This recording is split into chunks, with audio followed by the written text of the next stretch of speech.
Eu estava pensando com os meus botões.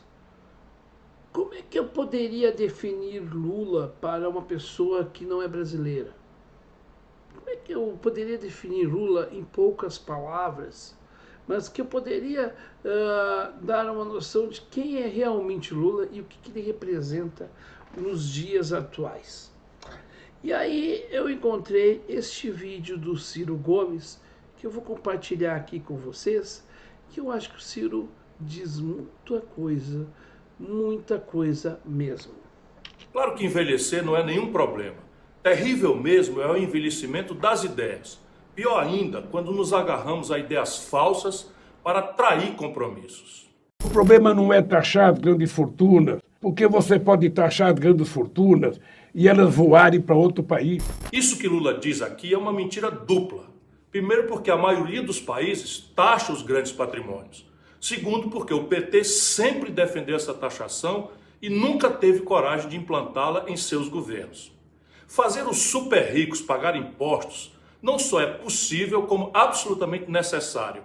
É uma forma de acabar com a pouca vergonha de pobre pagar mais imposto do que rico. A tributação sobre os grandes patrimônios pode e deve ser implantada. Vou dizer algumas razões. No Brasil, 1% dos mais ricos tem a posse de 50% da riqueza nacional.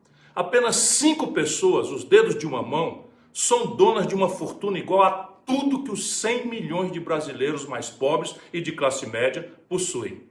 Trata-se da pior concentração de renda entre todas as economias mais importantes do mundo.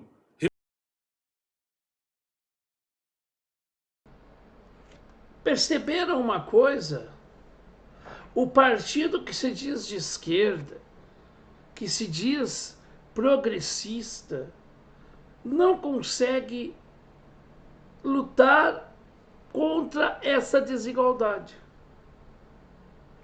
É que o Ciro, ou ele é de direita para esta esquerda fajuta né, essa esquerdinha aí que usa símbolos e tudo mais, ou ele é de direita para essa gente, de esquerda para uma gente que se fantasia de verde e amarelo, que se diz nacionalista, que se diz patriota, mas quer entregar o patrimônio público e de preferência fazer ainda continência para a bandeira dos Estados Unidos, porque não está nem aí com os símbolos pátrios, só os usa hoje muito mais para a autoafirmação de alguma coisa do que de fato eles realmente acreditarem naquilo.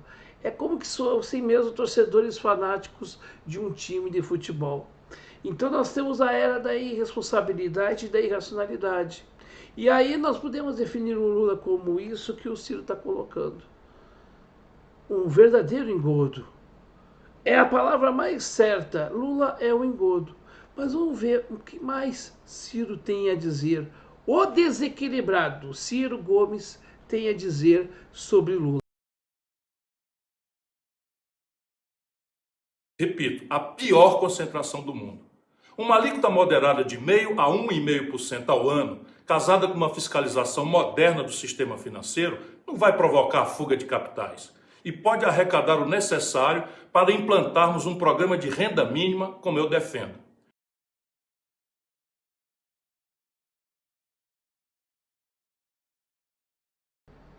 Sabe o que acontece, gente? Em vez de fazer isto que o Ciro está propondo, o Lula aceita o cartel de 5 bancos que mandam no sistema financeiro brasileiro. E mais, já previu aí o imposto de renda para quem ganha um salário mínimo e meio. Aí, para os mais pobres, a cobrança de impostos pesados. Para os mais ricos do Brasil, eles continuam leves, livres e soltos. Que bonito isso, hein, Lula? Que bonito, né?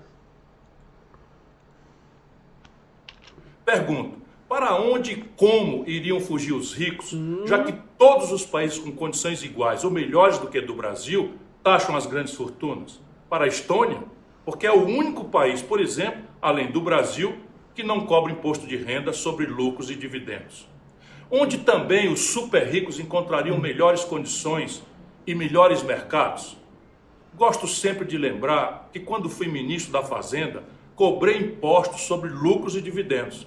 Na época, ninguém quebrou e ninguém fugiu do país. Mas depois, Fernando Henrique Cardoso e Lula revogaram a medida para beneficiar os mais ricos. Isso é um absurdo tão grande que agora até o Guedes, quase no fim do governo, está querendo cobrar. Imagina, até o Guedes. O Brasil também tem um dos impostos mais baixos sobre as grandes heranças.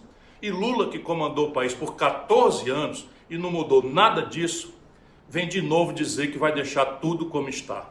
Além disso, com seu argumento falso, dá munição para a defesa dos super ricos. A gente pode se indignar, mas não se surpreender. Basta ver tudo o que ele tem feito, tem dito e com quem tem tentado se aliar nos últimos meses. Ele não quer mesmo corrigir os erros e quer pecar igualzinho tudo outra vez. E aí? E aí? O Ciro mentiu? O Ciro tá mentindo? O Ciro tá viajando na maionese? É mais uma loucura do Ciro. O Ciro tá fora da casinha. Ou você é que tá fora da casinha ao defender esse cara que tá fazendo o mesmo modelo econômico do que o do Bolsonaro. Ah, não, mas é que agora nós temos democracia. Ah, não, agora nós temos a civilização. Ah, antes era barbárie. Ah, não, a gente está lutando contra o fascismo. E aí a luta contra o fascismo está sendo cara demais, né? Porque é tirar consignado do aposentado, é cobrar imposto de renda de quem ganha um salário mínimo e meio, tudo isso, né? Enquanto isto, os mesmos de sempre ganhando e sacrificando o pobre. O pobre que tem uma moto e paga IPVA, e o rico que tem uma lancha e não paga nada de imposto. E o PT dizendo que o Brasil vai voltar a sorrir. Que Brasil Lula quer? Um Brasil alienado da realidade. Por quê? Porque o petismo não conta as coisas que acontecem de verdade. Sabe por quê? Porque o petismo é a extensão de tudo isto. Quando Lula e Bolsonaro não se degladiam, é porque eles ali estão entre iguais. E quando estão entre iguais, não dá para um derrotar o outro. Porque no jogo cênico, a pancada de um é a elevação para o outro, e o outro vai dar a pancada para que o outro consiga estar de novo no show, porque ali é assim. Este é o problema. Nós temos os mesmos de sempre. Nós temos aqueles que fazem da política antro da imoralidade justificada por um discurso moralista, fajuto, mofado.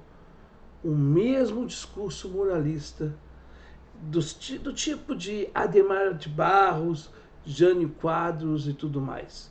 Enquanto Lula se preocupa com a tal da linguagem neutra, do todes, tal qual fazia Jânio Quadros, que se preocupava com os biquínis, mas não se preocupou em nenhum momento com a economia brasileira daquele momento, tal qual, né, Adhemar de Barros, Bolsonaro fazia de uma fala moralista a praxis da sua prática corrupta.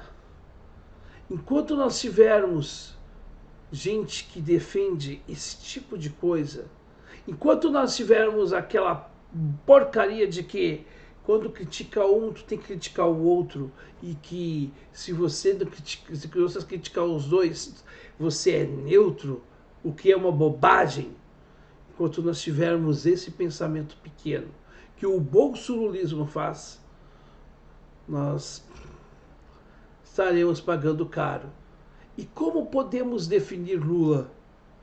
Como o grande destruidor da nação brasileira, o grande mentiroso, aquele que prometeu mundos e fundos, que vai fazer e está fazendo o que já fez no passado, e que o resultado nós já sabemos qual é, porque nós não podemos mudar coisas, resultados, melhor dizendo, de ações que são feitas as mesmas ações. O resultado nós sabemos. A desilusão, o desgaste, porque o amor está acabando, porque aumentou o desemprego, porque o preço dos alimentos está aí alto cada vez mais. Porque quem dita as regras desse país hoje não é o Ministério da Fazenda nem o Banco Central. São simplesmente 5 bancos, 2 dos quais se dizem públicos, mas hoje já agem como privados. Não precisamos privatizar a Caixa nem o Banco do Brasil. Eles já estão a serviço dos rentistas, a serviço do interesse especulativo pequeno. Portanto, não é preciso vendê-los. Talvez a privatização da Caixa e do Banco do Brasil, por exemplo, é uma mera oficialidade, porque nós temos hoje um presidente que não é presidente, assim como seu antecessor também não foi presidente. E assim como seu antecessor é um homem que não dá para acreditar em nada que ele diz, porque é um tremendo mentiroso, um picareta. E qual o exemplo nós estamos dando para as nossas crianças? De que para ser político e estar nos mais altos postos, precisamos ser mentirosos, desonestos, precisamos agir como Luiz Inácio ou como Jair Bolsonaro. Tristes tempos são estes, mas a nossa consciência está tranquila. Pelo menos isto nos alivia a alma nesses dias tão tristes, tão tormentosos.